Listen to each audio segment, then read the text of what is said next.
Silakan. Bismillahirrahmanirrahim. Assalamualaikum warahmatullahi wabarakatuh. Alhamdulillah, wassalatu wassalamu ala rasulillah wa ba'd. Dah tak hari dah dengar saya cakap Tadi Ustaz Azab sebut kita dalam musafir, dalam perjalanan. Apabila kita musafir, apa benda yang ada dalam fikiran kita semasa kita berjalan musafir? Yang ada dalam fikiran kita ialah sampai tak sampai ni, bila nak sampai, dah sampai ke. Kalau orang dulu dia naik kenderaan kan, kita sampai sekarang kita pun naik kenderaan, kita akan tengok dah sampai ke. Kalau dah kejut, kalau kita pergi mana-mana dengan anak kita, dia bangun, dia tanya dah sampai atau tak, bila nak sampai. Perjalanan menyebabkan kita merindui ataupun kita tertanya-tanya tempat yang kita pergi. Dan itu adalah kebaikan daripada ataupun hikmah daripada kita disuruh keluar untuk bermusafir, supaya kita menikmati ataupun melihat tempat yang lain, seperti mana yang berlaku di dalam perjalanan kita khususnya ke Madinah ini, dan juga nanti kita akan ke Mekah. Semalam kita di Uhud. Bila kita pergi ke Uhud, kita tengok, kita bukan tak tahu cerita perang Uhud ni, lama daripada kecil kita tahu perang Uhud. Tapi apabila melihat Bukit Uhud dan kembali kita menceritakan tentang apa yang berlaku di Uhud, tidaklah sama dengan sekadar kita dengar cerita di dalam cerita Uhud di rumah kita ataupun di negeri kita. Sebab itu ada perbezaan antara ilmu al-yaqin dengan ain al-yaqin. Ilmu yang kita yakin dengan mata yang melihat sesuatu tempat.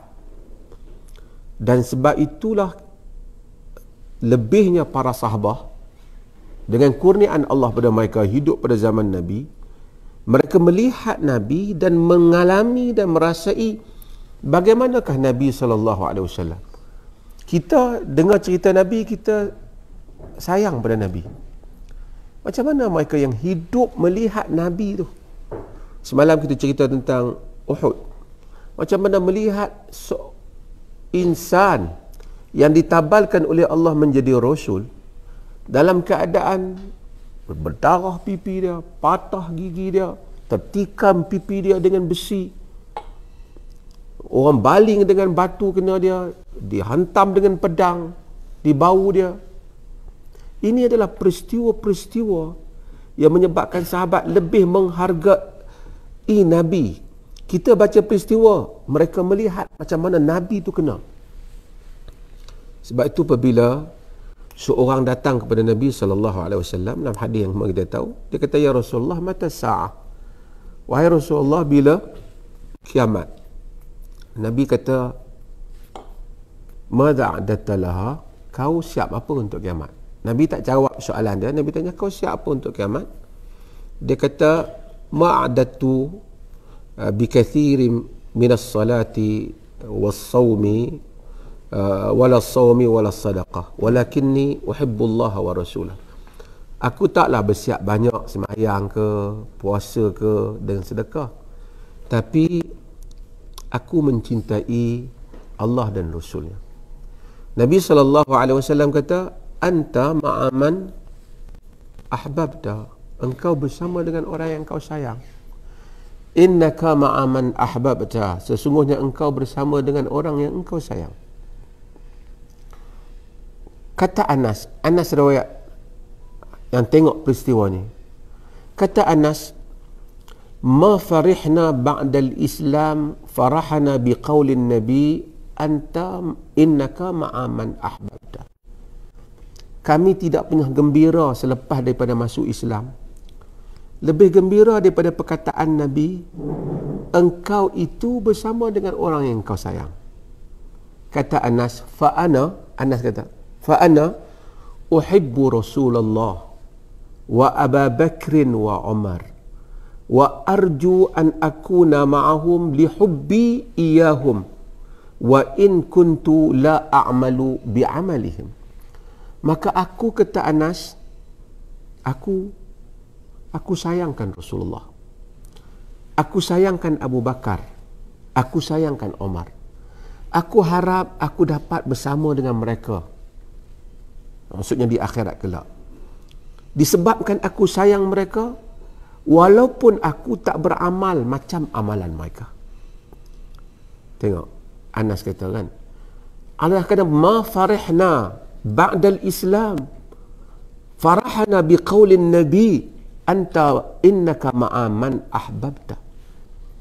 Kami tak pernah rasa gembira selepas Islam lebih daripada perkataan Nabi, engkau itu bersama dengan orang yang engkau sayang. Aku ni, kata Anas, aku sayang Allah, aku sayang Rasulullah, aku sayang Abu Bakar. Kita Abu Bakar ada. Aku sayang Omar. Aku harap aku dapat bersama mereka. Disebabkan sayang aku pada mereka, walaupun aku tidak beramal seperti dengan amalan mereka. Kalau Anas kata demikian, tentulah kita pun tak sama dengan amalan Nabi. Kita pun tak sama dengan amalan Abu Bakar dan Omar. Tapi yang tinggal untuk kita dengan mereka apa dia? Sayang kita pada mereka. Sayang kita pada Rasulullah sallallahu alaihi wasallam, kepada Abu Bakar dan kepada Omar.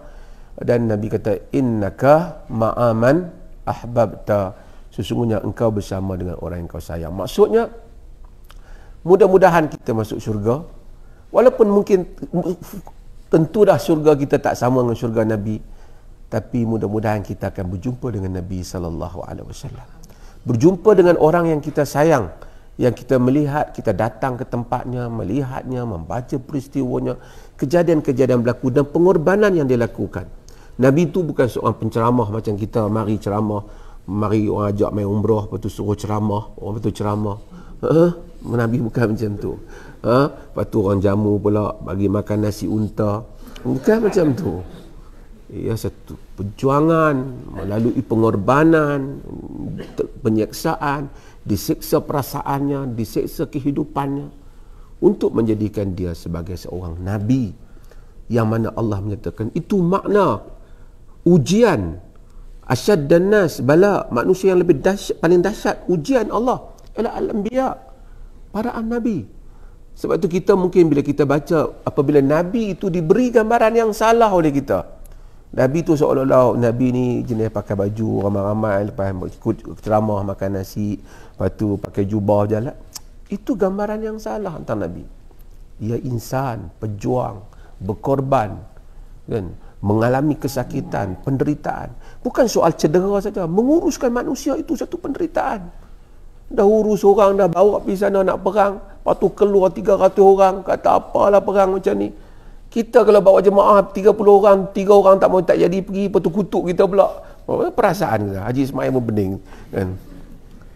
Nabi bawa nak menentukan survival umat ni. Dah sampai ke medan perang, duduk di atas bukit, bersiap nak perang. Kalau 2 orang balik tak apa, 300 orang, jom kita balik. Tinggal 700. Lepas tu yang tak munafik pun, betul juga dia orang cakap tu. Macam tu lah manusia bila ramai-ramai. Ada seorang kata, kenapa ni?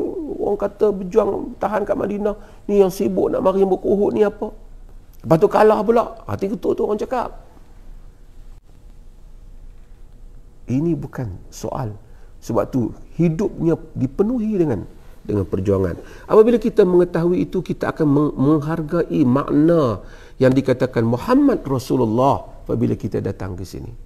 Cuma hubungan kita dengan Nabi itu bukan saja hubungan bukan hubungan cinta, tapi juga hubungan ittiba', hubungan mengikut yang dicinta. Ramai orang menzahirkan cinta pada Nabi. Sama ada dia beli serban, dia beli jubah, ataupun dia pakai kopiah, ada apa? Ada capal, tanda dia kuat sunnah, ataupun dia pakai kasut camel sebab dia Nabi pun naik unta, ataupun dia naik pakai kereta Ferrari sebab Nabi pun naik kuda, maka dia rasa dia melakukan amalan sunnah.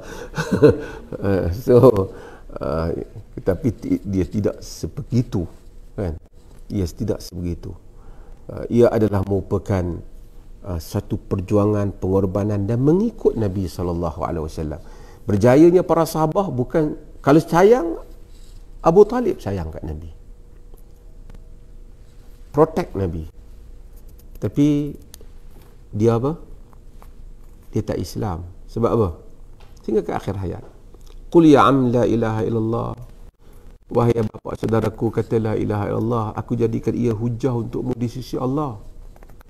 Kata Abu Talib, hatta la yaqulan nas anna Abu Talibin ghayyara dinah. Janganlah sampai orang cakap pula Abu Talib pun ubah agama. Padahal dia dah protect Nabi. Ramai orang mungkin boleh sokong, tak apa saya tolong ustaz, tak apa. Tapi nak ikut tu tak boleh lah. Nak tolong boleh. Kita tak apa, terima kasih juga kan. Nabi terima kasih. Nabi terima kasih kat Mut'im bin Adi. Walaupun kafir tolong Nabi. Tapi sayang saja tak cukup. Abdullah bin Ubay bin Salul ikut Nabi. Ikut sampai ke Bukit Uhud. Semayang di belakang kat masjid Nabi. Abdullah bin Ubay bin Salul semayang sini. Tapi dia benci Nabi. Dia tak cukup satu syarat. So ramai orang keliru. Dia ingat sayang, majlis sayang Nabi. Bagus cinta Nabi. Tapi Nabi itu bukan hubungan sayang saja. Hubungan sayang dan ikut. Tanda kita sayang dia, kita ikut dia. Kita nak ikut apa? Kita ikut usul dia. Kita ikut akidah dia. Kita ikut salat cara dia. Kita ikut cara beragama cara Nabi. Kalau kita kata saya sayang Nabi, tapi saya ikut cara tok guru saya, tidak memenuhi. Ramai orang sayang Nabi, tapi bila orang baca hadis Nabi, dah dia kata kita macam amalan kita lain. Dia sayang setakat kempen sayang tu saja. Dia tak mau pergi kepada nas Nabi sallallahu alaihi wasallam. Amalan Nabi, apa yang Nabi buat, apa yang menjadi pegangan Nabi, macam mana solat Nabi, puasa Nabi, benda yang jadi rukun, haji Nabi dan seumpamanya. Dan mudah-mudahan kita ni ada sayang, kita berusaha untuk ikut apa yang kita mampu untuk ikut. Bahkan kita sebenarnya mampu, cuma kelemahan kita. Lebih banyak kadar kita mengikut Nabi dengan sayang, lebih dekatlah hubungan kita dengan Nabi sallallahu alaihi wasallam. Terima kasih banyak. Cuma saya nak sebut sikit satu dua. Tadi saya nak kalau ada soalan, jawab soalan dulu. Cuma saya terlupa nak bagi tahu. Siapa yang first datang ke Saudi ni tajuk lain lah. Dia mungkin tak tengok tentang perkembangan Arab Saudi ni. Arab Saudi ni di bawah era baru dia ni, Vision 2030 ni. Dia nampak macam begitu bersungguh ke arah kemajuan lah. Dan kita tengok kamera merata-rata ni. Semalam kami pergi Universiti Madinah dengan Syekh Mahmud Abdul Rahman. Syekh Mahmud Abdul Rahman ni apa, orang bapak dia dulu, ada cerita sikit lah samping, mari belajar di Malaysia, orang Kedah, lepas tu sambung belajar di Mekah, menuntut sampai alim, kemudian duduk di Mekah mengajar nahwu dan saraf, mengajar fiqh Syafi'i. Syekh Mahmud cerita kat kami dulu, dia selalu cerita ni. Dia kata rumah dia tu, dia seingat dia daripada kecil, tak ada hari lah yang tak ada tetamu. Mak dia ni kira tak renti ya. Orang tak nyalakan dapur ni. Tengah malam pun ayah dia kalau orang ketuk, buka rumah memang bagi orang tumpang. Ayah dia mari sini. Dia lahir di sinilah, family dia semua lahir di sini. Jadi dia warga Saudi ya. Boleh cakap Melayu kerana dengan, dia kata mak dia belajar bahasa Melayu dengan mak dia. Ayah dia cakap dengan anak semua bahasa Arab. Cakap dengan mak bahasa Melayu, tapi cakap dengan anak bahasa Arab. Dan saya sebut ni sebab orang Arab ni jarang bagi orang pegang jawatan tinggi, jawatan yang dilantik oleh raja. Syekh Mahmud ni dia jadi timbalan rektor Universiti Madinah. Orang Melayu lah, tapi ialah kelahiran sini, rakyat sini lah. Dia selalu dia dapat ma'al hijrah Perlis apa ni. Dia dah pencen dah, aktif, dia banyak tolong orang Malaysia, tapi universiti dia masih ambil khidmat dia tu. Dia jadi setiausaha senat Universiti Madinah. Sebab tu siapa ada anak-anak ni ada bagian kenal lah Syekh Mahmud ni, pasal dia banyak tolong juga budak-budak Malaysia ni kat sini. Syekh Mahmud, kami pergi ke rumah dia tu, lepas tu pergi universiti nak cerita pasal kamera ni. Ada kereta rosak atas jalan tu, dia duk tolak sekejap je polis dah datang kan. Dia tolak, maksudnya dia ke mana-mana kita ni ada apa, kamera yang banyak. Semalam mungkin tengok ada polis datang ke bas tu cari saya, sebab dia kata dia punya kamera tu tengok terlalu banyak sangat. Saya pergi tempat ni orang duk berhenti ambil gambar. Jadi dia kata kami minta maaf, kami nak tahu kau siapa. Polis. Lepas saya beritahu tak apa ni. Terima kasih lah, dia tak ada apalah. Dia cuma pasal dia nak buat report tu. Pasal apa orang duk tahan dia ni ambil gambar. Saya dah cuba elak dah benda tu. Saya jalan tunduk tu, tapi kadang-kadang tapi dia, maksudnya kamera dia tu, saya cerita dia boleh analisa gambar-gambar ni. Pasal apa orang ni duk tahan dia ni. Jadi dia nak tahu ni siapa, awak siapa. Dia kata tak ada apalah, untuk kami ni. Saya kata saya okey, saya pun tahu saya takbiran. Dia tahu untuk kepentingan kau juga. Kalau ada apa-apa takut, kami kena tahu betul dia ambil gambar dan kemudian. Tapi maksudnya dia ke arah, mungkin lagi 3-4 tahun kita mari dia ke arah maju. Dia ialah negara kita pun sama. Siapa masuk negara kita, kalau lain sikit polis dia mesti ada maklumat lah. Dia mesti tak boleh, pasal apa orang nak ambil gambar dia ni sangat kan. Kita mungkin akan tengok kerana Saudi ni dia banyak dia mula dah ada produk-produk dia tu. Saya sebut ikan dia, dulu dia ambil orang punya ikan, dia ternak, sayur dia tanam, dia ke arah nak, dia nak tak mau bergantung lagi pada ni semua ni, dia nak maju ke depan. Polis dia dulu kita sampai airport ni, kita tengok first, kita tengok ni perempuan jaga ni. Dulu kita pergi Qatar, kita Dubai apa, memang ada perempuan, Oman apa semua. Saudi tak. Saudi ulama-ulama dia tak benar kan, tapi dia dah skip ulama-ulama dia dah, perempuan boleh kerja kan. Dan saya tengok bagus perempuan kerja. Ada orang kata perempuan ni biasalah, kadang-kadang dia hari cerewet, ada hari dia okey. Tapi dia kalau kerja, dia tak adalah masa nak pergi minum teh, hisap rokok kan. Itu dah bagus, dia kerja betul-betul. Cuma dia datang kertas, kau salah, aku tak adalah nak kira salah lah juga kan. Kalau lelaki ni kadang-kadang dia tak kena kat lain, tapi kadang-kadang boleh berkira. Tak tahu orang perempuan marah tak setuju kot. Itu sampingan. Okey, kalau tak ada soalan kita boleh, saya tahu tuan-tuan nak pergi shopping. So kalau tak ada soalan kita ada soalan? Nak tanya Haji Ismail. Semua kena daftar ke nak pergi haji? Nak pergi umrah? Daftar maksudnya? Booking. Semua dah dapat? Ada yang tak dapat kan, tapi kita dah muasasah dah standby sana. Keluarkan surat. InsyaAllah. Dan kita akan kasih tag lah, siapa yang tak ada yang akan dapat tag. Saya bukan hukum, tapi saya nak bagi pandangan. Bila kita sampai sana, kita sampai pukul berapa? Dijangka sampai pukul berapa Mekah? 7 lebih dapat. Lepas tu kita mungkin sampai, kita sembahyang Isya apa semua kan, Maghrib Isya. Kita mungkin letih, terpulang lah. Dia bukan elok juga, saya rasa kita buat umrah dalam keadaan kita segar. Sebab kalau kita tak segar, kita buat macam nak cepat habis. Kita masuk dalam masjid, kita tawaf dalam keadaan kita segar. Kita tak rasa Allah lambat lagi kau 7 ni. Jadi kita tak ada zauq itu. Jadi kita patut tawaf dalam keadaan segar, dan kemudian kita kena bagi setiap tawaf ni baca Quran pun boleh. Sembang pun tak batal tawaf ni. Tapi berdoa, walaupun nak doa, tak adalah doa khusus melainkan doa antara Yukun Yamani dengan Hajar al-Aswad saja kita baca Rabbana atina fid dunya hasanah. Yang lain tu banyakkan doa.